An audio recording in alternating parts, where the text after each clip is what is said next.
Bonjour, bienvenue dans cette édition de la nuit. Merci de nous suivre sur France Info et France 24. Voici les titres de votre journal.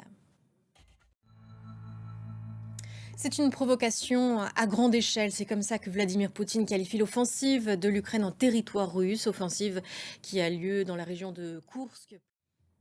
Une première depuis le début de la guerre, Washington s'en émeut. Les armes fournies par les Américains sont censées frapper des cibles uniquement proches de la région ukrainienne de Kharkiv. Or, Koursk se trouve bien plus en profondeur en Russie. La position américaine n'aurait pas évolué selon les propos de Karine Jean-Pierre, porte-parole de la Maison-Blanche, que l'on va écouter. Au Royaume-Uni, les manifestations continuent, anti-racistes contre anti-migrants. Ces rassemblements d'extrême droite violents pourraient s'étendre dans la capitale. Pas de concert pour Taylor Swift et pour les Autrichiens. La star américaine a dû annuler ses 3 concerts de Vienne.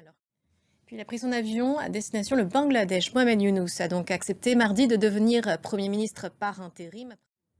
Au Proche-Orient, le nouveau chef du Hamas a été désigné. Il s'agit de Yahya Sinwar, qui est caché en ce moment à Gaza.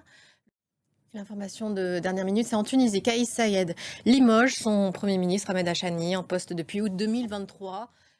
On ouvre notre page Jeux Olympiques. 50 médailles pour la France franchie. On y est. 51 même à l'issue de cette nouvelle journée.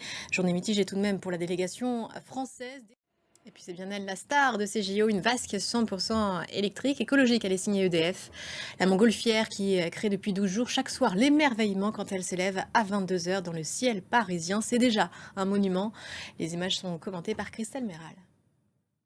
Et c'est sur ces belles images que se termine ce journal. Prochain journal dans 15 minutes.